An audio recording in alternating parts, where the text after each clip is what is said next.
Hello. Hello दोस्तों, स्वागत है आपका हमारे और आपके प्यारे से चैनल में NCERT UP board class 10th and 12th mathematics में।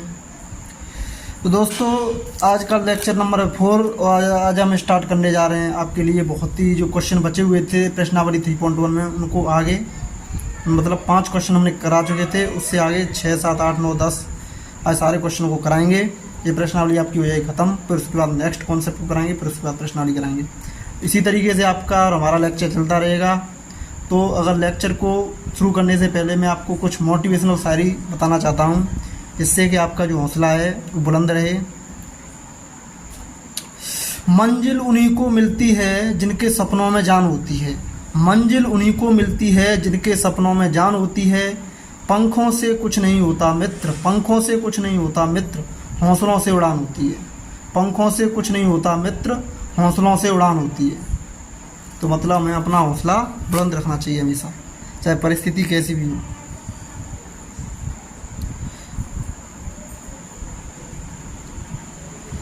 अब दोस्तों दूसरा शायरी है। संघर्ष की राह पर जो चलता है, संघर्ष की राह पर जो चलता है वही दुनिया को बदलता है। संघर्ष की राह पर जो चलता है वही दुनिया को बदलता है। जिसने रातों से लड़ना सीखा, जिसने रातों से लड़ना सीखा, सूरज बनकर वही निकलता है। मतलब जो मेहनत करता है उसी को सफलता मिलती है। हार को जीत की एक कोशिश समझो, हार को जीत की एक कोशिश समझो, हर मुश्किल का नई सीख समझो, हर मुश्किल को नई सीख समझो। आज अगर वक्त बुरा है तो कल की सफलता का बीज समझो, कल की सफलता का बीज समझो। खुद पर विश्वास रखना सीखो मित्र, खुद पर विश्वास रखना सीखो मित्र, हर मुश्किल को हराना सीखो, हर मुश्किल को हराना सीखो। सपने तभी सच होते हैं, सपने तभी सच होते हैं जब उन्हें पूरा करना सीखो। मतलब जो भी सपना देखा है उसको पूरा करने में अपना जी जान लगा दो, तभी वो सच होता है। तो आशा करते हैं दोस्त आपको ये मोटिवेशनल शायरी बहुत ही अच्छी लगी होंगी। इसी मोटिवेशन के साथ हम आगे बढ़ते हैं और लेक्चर को कंप्लीट करते हैं। तो चलिए दोस्तों, तो अब हम आगे कुछ क्वेश्चन पे, क्वेश्चन नंबर 6 पे। दोस्तों ये हमारा जो लेक्चर चल रहा है वो यूपी बोर्ड वाले बच्चों के लिए है, क्लास 12th वालों के लिए जो हिंदी मीडियम के बच्चे हैं। तो दोस्तों ये 6 क्वेश्चन है, इसको पढ़ो पहले क्या कह रहा है। निम्नलिखित समीकरणों से x, y, z के मान ज्ञात कीजिए। तो ये आपके क्या दिए, आव्यूह, 2 आव्यूह दिए हैं जो कि इक्वल दिए हैं, और इन दोनों इक्वल आव्यूहों को देख करके हमें इन दोनों को सोल्व करके हमें x, y, z इन तीनों के हमें क्या निकालने, मान निकालने। तो दोस्तों अगर कहीं पर भी 2 आव्यूह अगर बराबर दिए हैं तो इसका मतलब क्या है, 2 आव्यूह जब भी बराबर हो सकते हैं। कंडीशन क्या होती है 2 आव्यूहों को बराबर होने की, कंडीशन होती है कि उनकी कोटियाँ क्या हों, बराबर। तो अगर इसकी कोटि निकालेंगे तो पंक्तियों की संख्या इंटू स्तंभों की संख्या होती है कोटि। तो इसमें अगर देखें आप तो पंक्तियाँ कितनी हैं, जो क्षैतिज अवयव होते हैं, तो क्षैतिज अवयवों की कितनी लाइन बन रही है, पहली लाइन, दूसरी लाइन क्षैतिज अवयवों की 2 लाइन बन रही है, मतलब 2 पंक्तियाँ हैं। ऊर्ध्वाधर अवयवों की कितनी लाइन बन रही है, पहली लाइन, दूसरी लाइन, तो 2 लाइन है, मतलब 2 आपके स्तंभ हो गए। तो पंक्ति कितनी होगी, 2, स्तंभ कितने हो गए, 2। तो यहाँ पर कोटि कितनी हो जाएगी, पंक्तियों की संख्या इंटू स्तंभों की संख्या, मतलब 2 गुणा 2। इसकी कोटि क्या है, 2 गुणा 2, और इसकी भी कोटि क्या हो जाएगी, सेम टू सेम 2 गुणा 2। तो अगर 2 आव्यूह दिए हैं तो सबसे पहले क्या होगा, जो दोनों आव्यूह दिए हैं उनकी क्या होनी चाहिए, कोटि क्या होनी चाहिए, समान। अगर 2 आव्यूह बराबर हैं तो उसका मतलब क्या है, उनकी कोटि क्या होनी चाहिए, समान। कोटि क्या दी है, बराबर दी हैं। अब उनके जो संगत अवयव हैं वो भी क्या होने चाहिए, बराबर। संगत अवयव को आप बराबर कर देंगे तो वहाँ से जब इन दोनों साइड को इक्वेट करोगे तो वहाँ से आपके x, y, z के मान आसानी से निकल आएंगे। चलिए दोस्तों हल करते हैं इस क्वेश्चन को। तो अगर आपको स्टेप बाय स्टेप सोल्व करना है तो उसके लिए आप स्टेप लिखना पड़ेगा। यहाँ पे आप हल लिख करके इस क्वेश्चन को लिख लीजिए 4, 3x, 5। इसको लिख लीजिए YZ1 5। इस तरीके से दे रखा है आपका क्वेश्चन। तो पहले अगर इसकी कोटि निकालेंगे तो इसकी 2 गुणा 2 आ जाएगी कोटि, इसकी भी 2 गुणा 2। तो कंडीशन क्या होती है, दो अवयवों के बराबर होने की। मतलब पहली कंडीशन होती है दो अवयव बराबर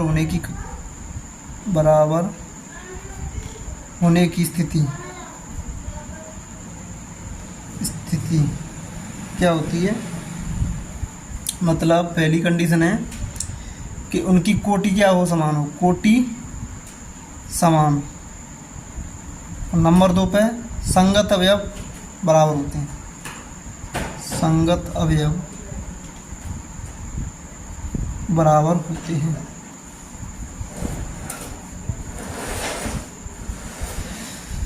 दोस्तों दो अवयवों के बराबर होने की कंडीशन होती है ये। तो इस चीज़ को आप एग्जाम में लिखें या ना लिखें, इससे कोई फ़र्क नहीं पड़ता। मैंने जैसे हल लिखा तो यहाँ पे आपको कोटि दर्शानी होगी, दोनों अवयवों की कोटि क्या दी है, समान। अब इनके संगत अवयवों को आप क्या कर दें, बराबर कर दें। तो यहाँ पे 4 इक्वल टू कितना हो जाएगा, 22, और 3 इक्वल टू जेड, कोमा लगाते चलिए, x इक्वल टू 1 और 5 इक्वल टू 5 दिया ही है, तो इसको बराबर करने की कोई ज़रूरत नहीं है। तो यहाँ से जैसे ही मैंने संगत अवयवों को बराबर किया तो आपके x, y, z तीनों के मान निकल आए।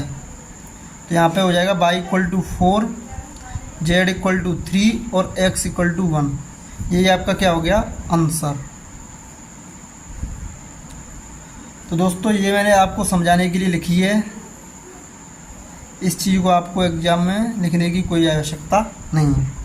आपको डायरेक्टली यहाँ पे हल लिख करके क्वेश्चन को नोट करके आपको कोटि लिख देनी है और उनके संगत अवयवों को बराबर कर देना है, आपका आंसर निकल आएगा।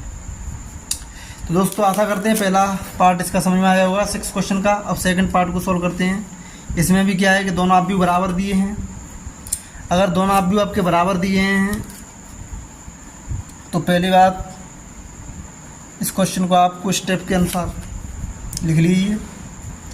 x plus Y 2, 5 plus Z X Y 6, 2, 5, 8। तो इसमें पहली पंक्ति दूसरी पंक्ति, 2 पंक्तियाँ, पहला स्तंभ दूसरा स्तंभ, 2 पंक्तियाँ 2 स्तंभ, मतलब कोटि 2 गुणा 2। सेम टू सेम इसमें भी कोटि 2 गुणा 2। तो कोटि आप आसानी से निकाल सकते हैं। तो दो अवयव अगर बराबर हैं तो सबसे पहले उसकी कोटि क्या होती है, समान। तो दोनों की कोटियाँ क्या हैं, समान हैं। अब उनके संगत अवयवों को आप बराबर कर दीजिए। संगत अवयवों को जैसे ही आप बराबर करें तो x plus Y equal to कितना हो जाएगा, 6। 2 इक्वल टू 2 है, ये ऑलवेज 2 है, तो इसको लिखने की कोई आवश्यकता नहीं है, क्योंकि हमें तो सिर्फ x, y, z के मान निकालने हैं।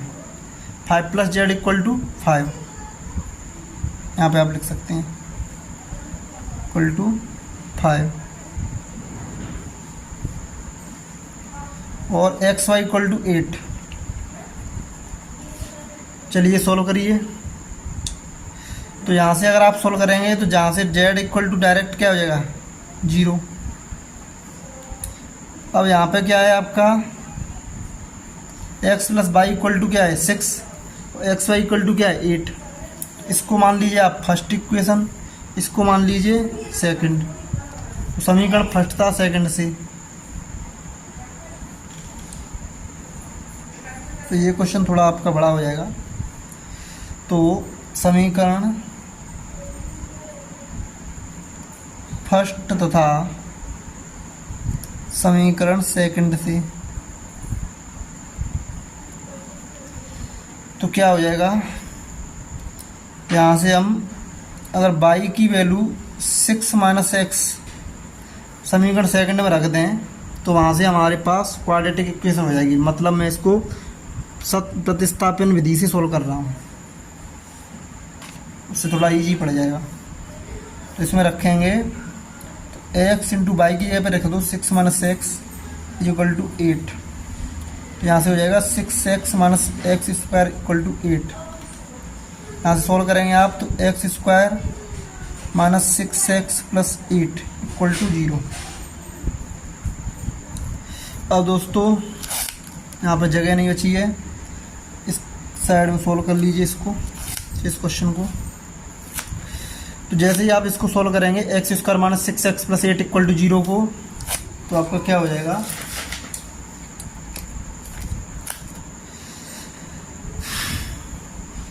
मतलब 8 के आपको करने हैं फैक्टर। 8 के यहाँ पे क्या लगा है, प्लस का चिन्ह लगा है, तो आपको 8 के ऐसे फैक्टर करने हैं कि जोड़ के 6 आ जाए। तो 4 इंटू 2, 4 दूनी 8, और 4 और 2 को जोड़ोगे तो कितना आएगा 6। मतलब हमने 8 के फैक्टर ऐसे किए जो जोड़ के कितना आ जाए 6। चलिए करते हैं इसको। एक्स स्क्वायर माइनस जोड़ के कितना आ जाए 6, तो मतलब 6 की जगह आप लिख सकते हैं 4 प्लस 2 प्लस 8।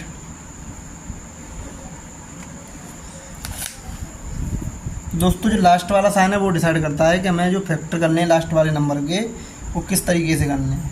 अगर यहाँ माइनस का चिन्ह होता तो घटा के 6 लाना था, अब प्लस का चिन्ह लगाया तो ऐसे फैक्टर करने हैं कि जोड़ के कितना आ जाए 6।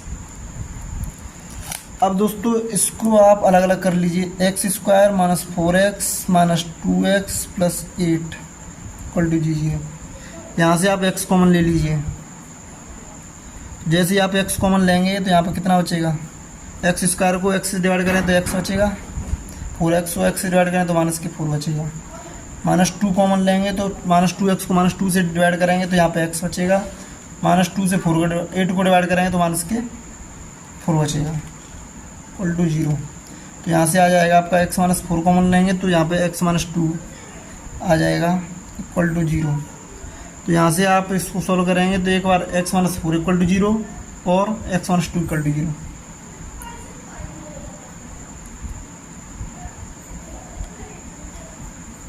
टू इक्वल टू 0, तो x इक्वल टू 4 और x इक्वल टू 2। x के दो मान आ गए, या तो 4 या 2।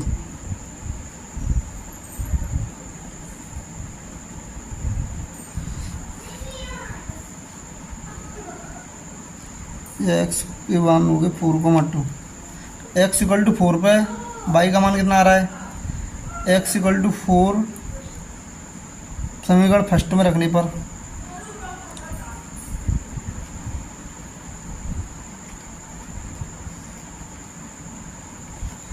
x इक्वल टू 4 समीकरण फर्स्ट में रखेंगे तो कितना हो जाएगा, 4 plus y equal to 6, y equal to हो जाएगा आपका 2। x इक्वल टू 4 पे y का मान आ रहा है 2 और x का मान अगर आप रखेंगे 2 समीकरण फर्स्ट में रखने पर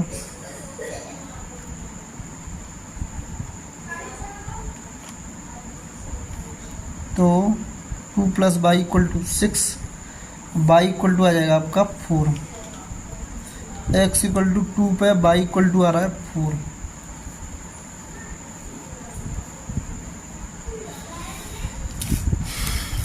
चलिए दोस्तों वेरीफाई कर लेते हैं दोनों आंसरों को। तो यहाँ से आपका z का मान कितना आ रहा है 0। तो अगर मैं z का मान इसमें 0 रखूँगा तो यहाँ पे बचेगा 5 और यहाँ पे 5 है, मतलब ये फिट बैठ रहा है। और यहाँ पे मैंने x का मान 2 रखूँ, y का मान 4 रखूँ तो 8 आएगा। x का मान 2 रखूँ, y का मान 4 रखूँ तो यहाँ पे 6 आएगा, मतलब 6 भी है 8 भी है। x का मान 4 रखूँ, y का मान 2 रखूँ 6 आएगा। x का मान 4, y का मान 2 तब भी 8 आएगा। मतलब आपके दोनों आंसर सही हैं। x का मान 4, 2, x के दो मान हो जाएंगे 2,4, y के भी दो मान हो जाएंगे 2,4 और आपका z का मान हो जाएगा 0। तो दोस्तों आशा करते हैं ये सारी चीज़ें आपको समझ में आई होंगी। अब हम नेक्स्ट क्वेश्चन की तरफ बढ़ते हैं, क्वेश्चन नंबर 3 जो कि नीचे लिखा है।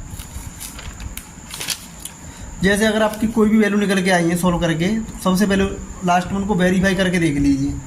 और अगर वेरीफाई करके आपके आंसर फिट बैठ रहे हैं तो मतलब वो हमारी मान क्या है, सही है। ये तरीका होता है, क्योंकि मैथमेटिक्स पूरा प्योर फैक्ट पे चलता है, एक्सपेरिमेंट पे चलता है मैथ। मतलब जो भी चीज़ चल रही है वो 100% सही निकलती है मैथ के अंदर। पूरा कॉन्सेप्ट होता है मैथ का। अब तीसरे क्वेश्चन पे आते हैं। तीसरा क्वेश्चन दिया है आपका, 3 दिए हैं, x plus Y plus Z equal to 9। दोस्तों मैं जिस तरीके से सोल्व कर रहा हूँ, अगर आप भी इस तरीके से सोल्व करते हैं तो आपको पूरे में से पूरे नंबर मिलेंगे, आपको कोई भी टेंशन लेने की ज़रूरत नहीं है, क्योंकि आप हमेशा जब भी क्वेश्चन सोल्व करें अपने तरीके से सोल्व करें, कभी किसी चीज़ की कॉपी ना करें। आप सिर्फ और सिर्फ कॉन्सेप्ट सीखें और उस कॉन्सेप्ट के अनुसार अपने तरीके से सोल्व करें। जब भी आपका मतलब मैथमेटिक्स में यूनिक चीज़ दिखेंगी और जो एग्जामिनर कॉपी को चेक करेगा तो उसे यूनिक चीज़ें दिखेंगी, तो वो आपको ऑलरेडी अच्छे नंबर देगा, क्योंकि कॉन्सेप्ट हमेशा सेम रहता है। तरीका क्वेश्चन को आगे पीछे लिखने के तरीके अलग हो सकते हैं, लेकिन कॉन्सेप्ट हमेशा सेम रहेगा। अब चलिए क्वेश्चन दिमाग लगाइए। अगर 2 आव्यूह बराबर हैं तो उनके क्या होंगे, करस्पॉन्डिंग्स, मतलब कोटि समान होगी। पहली बात कोटि चेक कर लीजिए। तो मैं इसको नीचे करता हूँ, नीचे करके सोल्व करता हूँ। हल दोस्तों बोर्ड में कंपटीशन ये अंतर होता है कि बोर्ड के लिए आपको सारे स्टेप्स लिखने पड़ते हैं, जबकि कंपटीशन में आपको स्टेप्स लिखने की कोई जरूरत नहीं, आपको सिर्फ जल्दी से जल्दी आंसर निकालना होता है। ये अंतर होता है। जब भी आप बोर्ड के अनुसार क्वेश्चन को सॉल्व कर रहे हैं तो उसके लिए सारे स्टेप्स को लिखो, कोई भी स्टेप्स मत छोड़ो, जब भी आपको पूरे अंक मिलेंगे। हल अब जैसे इसको आप लिखेंगे तो x plus Y plus Z equal to X plus Z और वाई प्लस जेड। ये लेफ्ट वाला आप भी हो गया, राइट वाला आप भी 9 5 7। कोटि सिंपली पंक्ति देख लो, 1 2 3 पंक्ति हैं, एक स्तंभ है, पंक्ति इंटू स्तंभ, 3 पंक्ति 1 स्तंभ, 3 गुणा 1 कोटि हो गई। 3 पंक्ति 1 स्तंभ, 3 गुणा 1, मतलब कोटि क्या है, समान है। अगर 2 आव्यूह बराबर हैं तो सबसे पहले उनकी क्या होनी चाहिए, कोटि समान है। हाँ मतलब ये बराबर है। और दूसरी कंडीशन क्या होती है बराबर की, तो उनके संगत अवयव क्या होते हैं, बराबर। तो इनके संगत अवयवों को आप कर दीजिए बराबर। चलिए संगत अवयव बराबर करते हैं। तो x plus Y plus Z equal to दिया है 9, ये आपका बन गया समीकरण फर्स्ट। और x plus Z equal to हो गया आपका 5, ये समीकरण सेकंड मान लो। और Y plus Z equal to हो गया 7, ये समीकरण मान लो थर्ड। हाँ दोस्तों इसमें बहुत ही सिंपल तरीके से दिया है। अगर आप समीकरण फर्स्ट और सेकंड को ले लो, मतलब आप समीकरण फर्स्ट और सेकंड को सब्ट्रैक्ट कर दें सिर्फ और सिर्फ, तो आपका वाई का मान निकल आएगा। और वाई का मान अगर थर्ड इक्वेशन में रखें तो जेड का निकल आएगा, और जेड का मान थर्ड में रख देंगे तो फिर वाई का मान निकल आएगा। इस तरीके से आपके एक्स वाई जेड सारे मान निकल आएंगे। चलिए सोल्व करते हैं। तो समीकरण फर्स्ट माइनस समीकरण सेकंड करने पर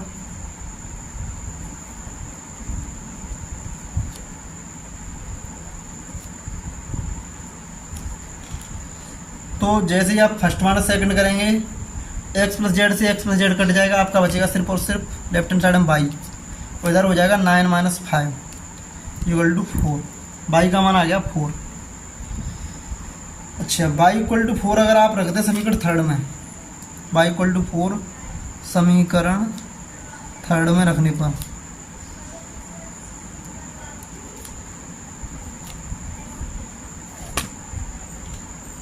जैसे आप थर्ड में रखेंगे तो 4 plus Z is equal to 7, Z equal to 7 minus 4 is equal to 3। Z का मान आ गया आपका 3। तो वाई का मान 4, जेड का मान 3। अगर जेड का मान 3 आ गया तो जेड के मान को अगर समीकरण सेकंड में रख दें तो एक्स का मान निकल आएगा। जेड इक्वल टू 3 समीकरण सेकंड में रखने पर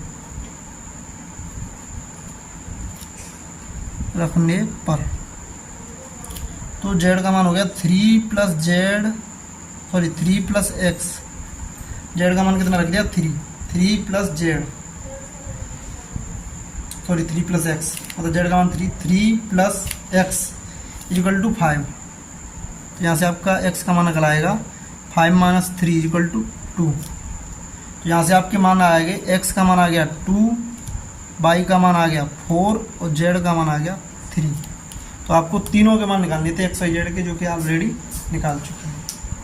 ये प्रोसीजर है, मतलब क्वेश्चन समझना है, उसके कॉन्सेप्ट स्टेप बाय स्टेप लिख के सॉल्व करना है, आपका आंसर आ जाएगा। कोई टेंशन नहीं है, पूरे अंक मिलेंगे।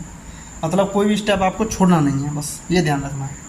और आप सारे NCERT बुक की बहुत ही अच्छी से प्रैक्टिस कर लीजिए, इससे आपका बोर्ड एग्जाम भी अच्छा हो जाएगा, प्लस जो कॉन्सेप्ट हैं मतलब कंपटीशन के वो भी काफ़ी अच्छे हो जाएंगे। चलिए आगे बढ़ते हैं। तो आपका 6 क्वेश्चन के तीनों पार्ट सॉल्व हो चुके हैं। अब हम चलते हैं क्वेश्चन नंबर 7 की तरफ।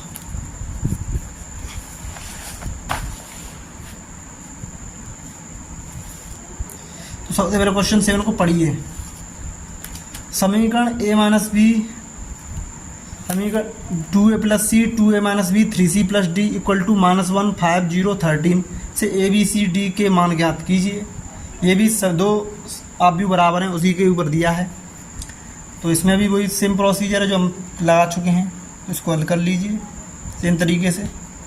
चलिए दोस्तों, मैं जो भी क्वेश्चन सोल्व करा रहा हूँ, सबसे पहले आप वीडियो को पॉज करके उस क्वेश्चन को सोल्व करने की कोशिश करें, इससे आपके कॉन्सेप्ट खुद से डेवलप हों, जिससे आपको बोझ ना लगे। मैथ में धीरे धीरे इंटरेस्ट आए, मतलब आप डीपली समझिए कॉन्सेप्ट को, मैथ को अच्छे से, तभी आपको मज़ा आएगा।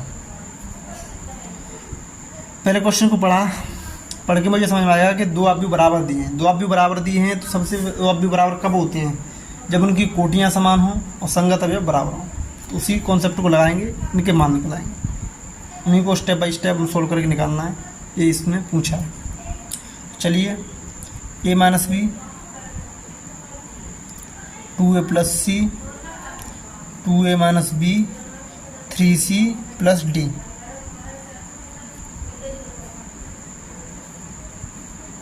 इधर दिया है -1 5 0 13।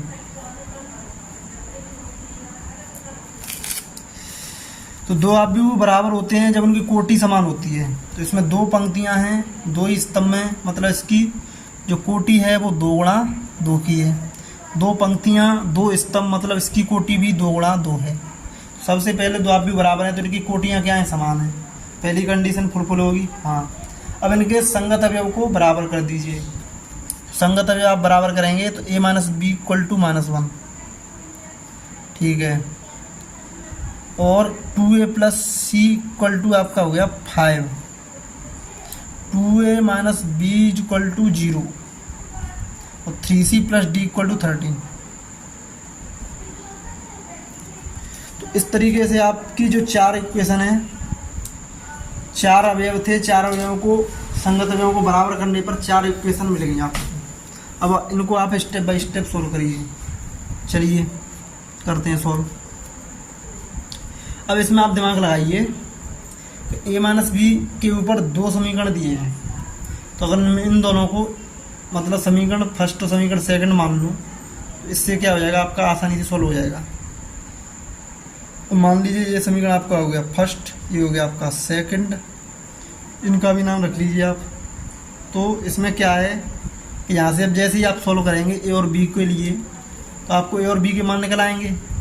a और b के मान निकल आएंगे, तो a का मान अगर इसमें समीकरण थर्ड में रखेंगे आप, तो यहाँ से आपका c का मान निकल आएगा, और c के मान को अगर समीकरण 4 में रखेंगे, वहाँ से d का मान निकल आएगा। तो इसमें आप क्या करिए, इसको समीकरण थर्ड मान लीजिए, इसको समीकरण 4। सबसे पहले आपको क्या करना है? समीकरण फर्स्ट और सेकंड को सोल्व करना है। दोस्तों, मैं इसे अपने तरीके से नहीं सोच रहा हूँ, इसको आप अपने तरीके से सोच सकते हैं। मतलब आप वीडियो को पॉज करके अपने तरीके से सोल्व करने की कोशिश कीजिए। जो आपको अच्छा लगे अपने तरीके से वही कीजिए। मतलब आपको कॉन्सेप्ट को यूज करके इसके आंसर को निकालना है। मेन मोटिव यही है, आपको किसी क्वेश्चन को रटना नहीं है, तभी आपको मैथ में इंटरेस्ट आएगा। चलिए सोल्व करते हैं।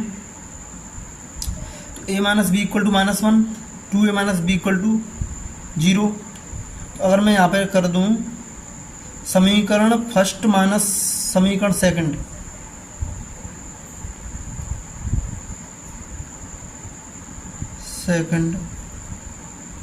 करने पर, अच्छा इससे होगा क्या? पहले में से दूसरा घटाएंगे तो a में से 2a जाएगा, तो कितना बचेगा? -a। और b में से -b घटाएंगे तो 0 हो जाएगा। -1 में से 0 घटाएंगे तो -1 ही बचेगा। तो माइनस से माइनस कैंसिल हो जाएगा, तो यहाँ से उत्तर आएगा =1। अब =1 समीकरण फर्स्ट में रखने पर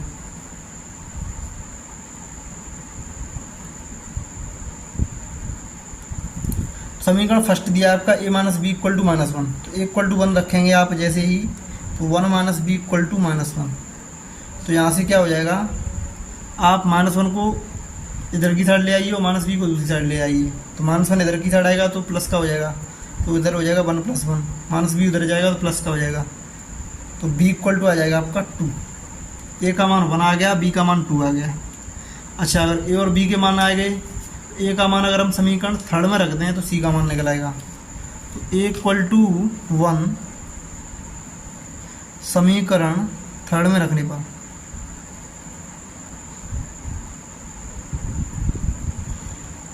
चलिए समीकरण थर्ड में रखेंगे जैसे ही आप, तो ये हो जाएगा 2 × 1 + c = 5।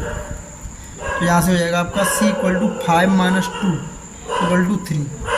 c का मान हो गया आपका 3। अब अगर आपका c का मान निकल आया, तो c के मान को अगर आप फोर्थ इक्वेशन में रखेंगे तो आपका d का निकल आएगा। तो c = 3 समीकरण 4 में रखने पर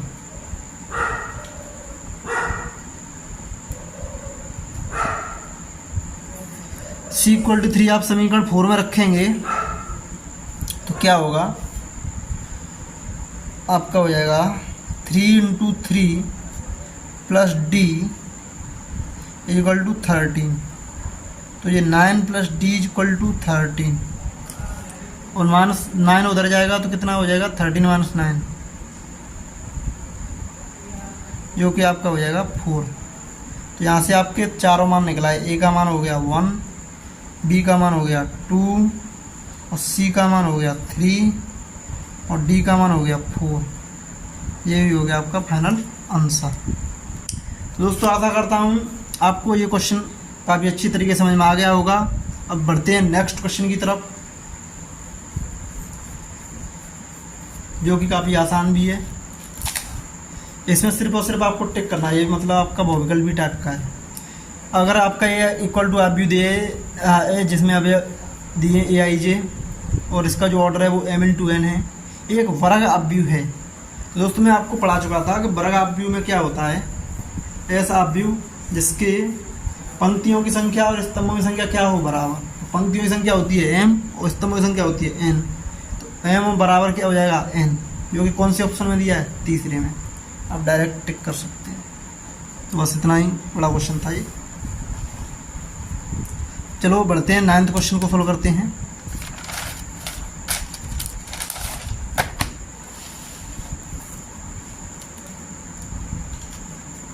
चलिए पढ़ते हैं इसको, फिर इसको सॉल्व करते हैं।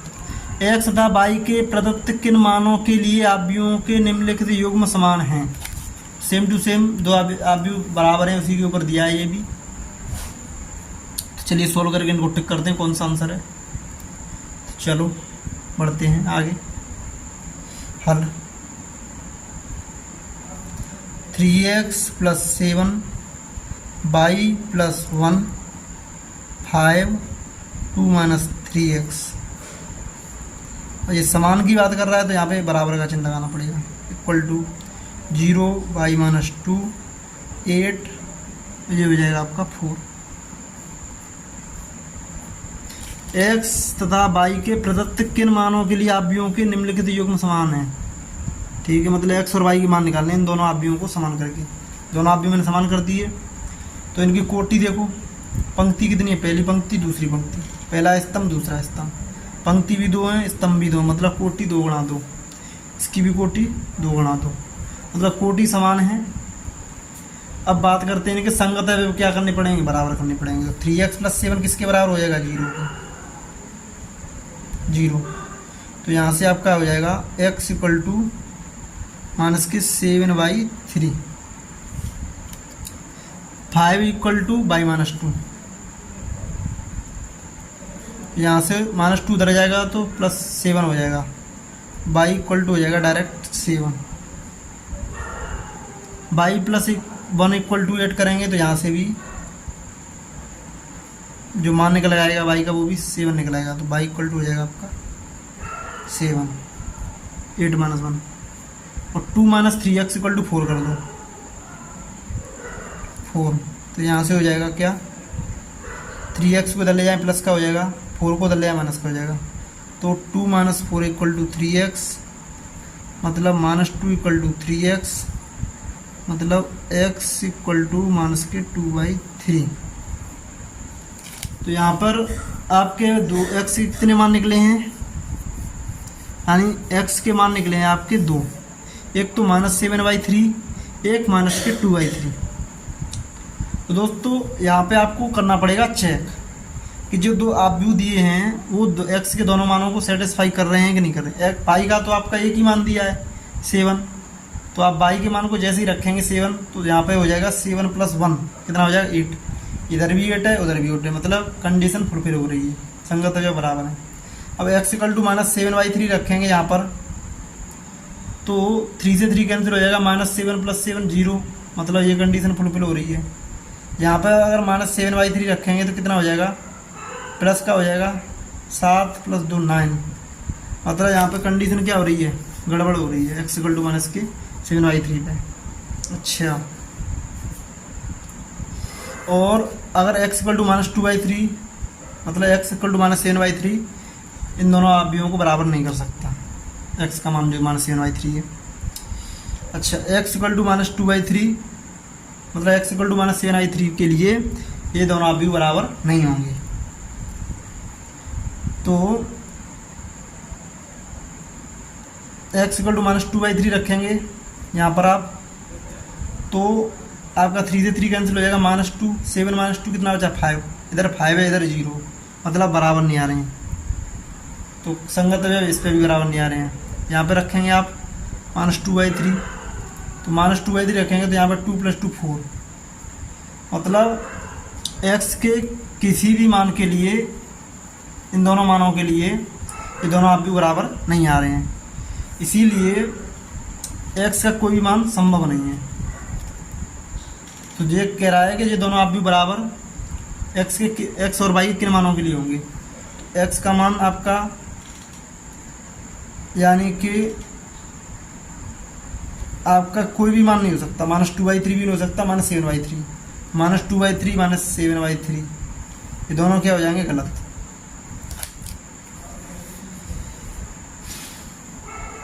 और जैसे कि यहाँ पे -1/3 रखा है, तो ये तो मान निकलेगा ही नहीं इनको सोल्व करके, तो यहाँ पे आपका क्या हो जाएगा, यहाँ पे आपका सिर्फ और सिर्फ बी ऑप्शन हो जाएगा, ज्ञात करना संभव नहीं है, मतलब यहाँ पे हम x और y के मान नहीं निकाल सकते। किन मानों के लिए अवयवों के निम्नलिखित समान है, तो x और y के किसी भी मान के लिए, मतलब x और y के मान ज्ञात करना संभव ही नहीं है यहाँ पे, तो ये वाला ऑप्शन सही हो जाएगा, x और y के मान नहीं निकाल सकते। ठीक है, तो ये आशा करता हूँ ये क्वेश्चन आपको समझ में आ जाएगा होगा।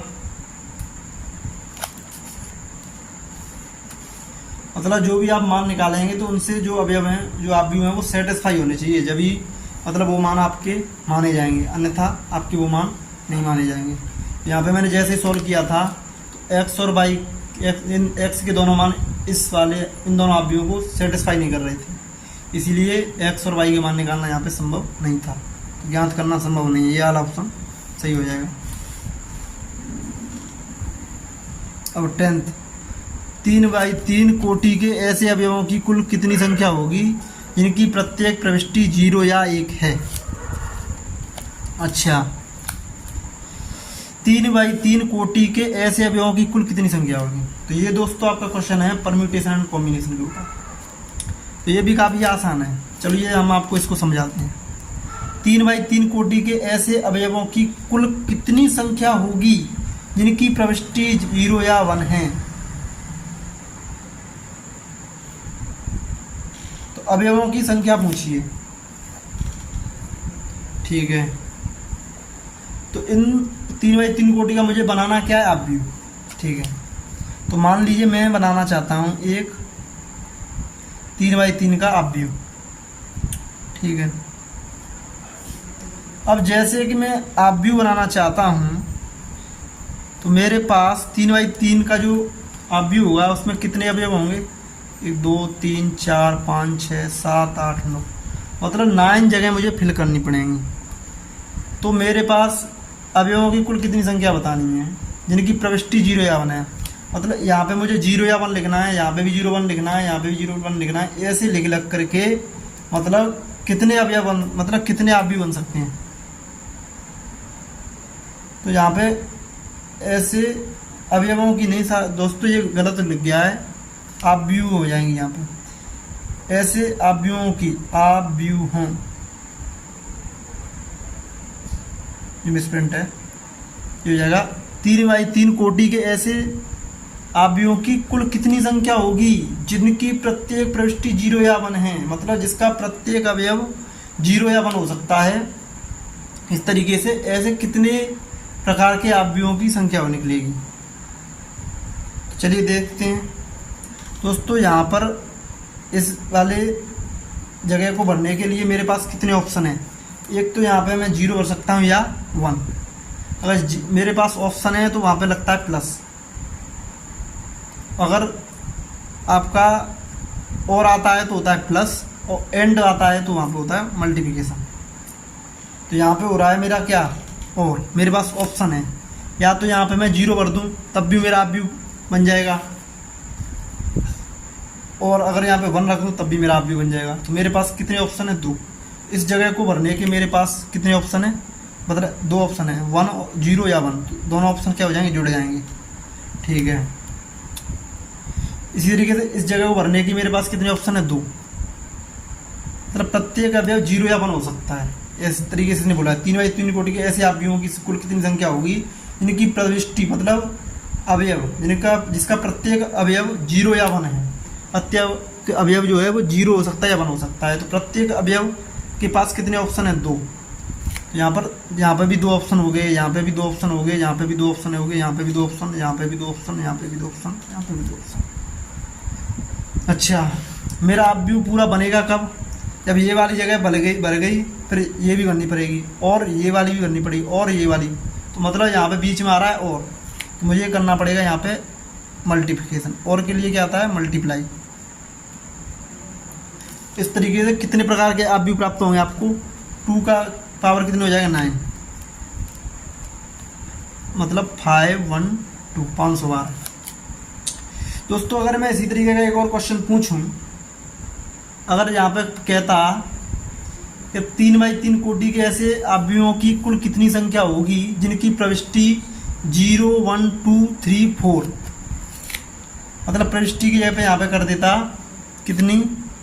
अगर मैं इस क्वेश्चन को थोड़ा चेंज करूँ, 0 1 2 3 4 अगर ये कर देता तो आप इसमें क्या होता? इसमें इसका आंसर क्या होता? आप कमेंट करके मुझे ज़रूर बताएं। ये आपका होमवर्क है। और इसी से रिलेटेड मैं एक क्वेश्चन करा देता हूँ आपको। अगर इसी प्रविष्टि की जगह पे मान लो मैं करा देता हूँ, अगर 0 1 2 3 होता तो मैं इसको सॉल्व करा देता हूँ। इस टाइप का क्वेश्चन एक मैंने मतलब एक अवयव बढ़ा दिया इस जगह को फिल करने के लिए, तो उसके लिए आंसर आपको निकालना है, कमेंट करना है, कमेंट योर आंसर। तो जो भी बच्चा इसका सही आंसर देगा उसका नेक्स्ट लेक्चर में हम उसका नाम मेंशन करेंगे कि किस बच्चे ने इसका नाम आंसर दिया है। यहाँ पे आपका 0 1 2 3, अगर मैं इन 4 अवयवों को ले लूँ, इन 4 अवयवों को लेकर के मतलब इस अवयव की जो अवयव है उसकी जगह पे हम इन 4 अवयवों से कोई भी एक अवयव ले सकते हैं। हमारे पास 4 ऑप्शन है, तो हमारे पास कुल कितने अवयव हो जाएंगे? मतलब इस तरीके 4 अवयवों से बनने वाले अवयवों की कुल कितनी संख्या हो जाएगी? 3/3 कोटि के अवयवों की संख्या कितनी हो जाएगी? चलिए सोचते हैं, करते हैं इसको। तो इसका आंसर कैसे निकालेंगे? 3/3 कोटि का है, 3/3 कोटि के लिए भी कर सकते हैं हम, कोटि भी चेंज कर सकते हैं तब भी इसका आंसर निकाल सकते हैं। तो इस तरीके की मतलब बहुत टाइप का वेरिएशन हो सकता है। तो आपको इसके कॉन्सेप्ट को समझना है। हालांकि जो बोर्ड के लिए है वो थोड़ा इसी टाइप का आएगा, लेकिन फिर भी आप समझ लेंगे तो आप कितना भी डिफिकल्ट क्वेश्चन आ जाएगा आप आसानी से कर सकते हैं। तो अगर जैसे कि मैंने 3x3 कोटि का अपव्यू ले लिया, तो इसमें जो पहली जगह है यहाँ पे कितने अपव्यू कितने ऑप्शन है मेरे इस जगह को भरने के लिए? 4 ऑप्शन। 0 भर सकता हूँ, 1 भर सकता हूँ, 2 भर सकता हूँ, 3 भर सकता हूँ, मतलब मेरे पास 4 ऑप्शन है। तो ऑप्शन होते हैं तो वो जुड़ जाते हैं, और के लिए प्लस का चिन्ह लगता है। तो 1 + 1 + 1 4 बार करें तो 4 आ जाएगा। इसी तरीके से दूसरी जगह को भरेंगे, उसमें भी ये 4 अवयवों को भर सकते हैं। तो उसके पास भी कितने ऑप्शन हो गए? 4। यहाँ पे भी ऑप्शन कितने हो गए? 4। यहाँ पे भी कितने हो गए? 4। यहाँ पे भी 4, यहाँ पे भी 4, यहाँ पे भी 4, यहाँ पे भी 4, यहाँ पे भी 4। अच्छा, पहला अवयव भर दिया तो और दूसरा भी भरना पड़ेगा, और तीसरा भी, और मतलब ये सारे अवयवों को भरेंगे जब ही हमारा पूरा अपव्यू बनेगा, एक अपव्यू बनेगा। इस तरीके से अपव्यूओं की पॉसिबिलिटी कितनी हो जाएगी? अपव्यू की आपकी जो पॉसिबिलिटी, नंबर ऑफ अपव्यू निकलेंगे, तो वहाँ पे लगेगा मेरा मल्टीप्लाई का चिन्ह। 4 की पावर 9, अगर मैं इसको 2² की पावर 9, पावर के ऊपर पावर होती है तो हो जाता है मल्टीप्लाई। 2 की पावर 9 × 2, 2 की power 18 is the answer of your this question. तो दोस्तों, अगर कंपटीशन में भी इस टाइप के क्वेश्चन बनते हैं तो आप आसानी से सोल्व कर सकते हैं। इसमें लग रहा है आपका परम्यूटेशन एंड कॉम्बिनेशन। तो जैसे कि मैं क्लास 11th के लेक्चर नोट करूंगा तो आपको परम्यूटेशन और कॉम्बिनेशन भी काफ़ी अच्छे तरीके से समझाऊंगा। फिलहाल के लिए आप इसको शॉर्ट में समझ सकते हैं।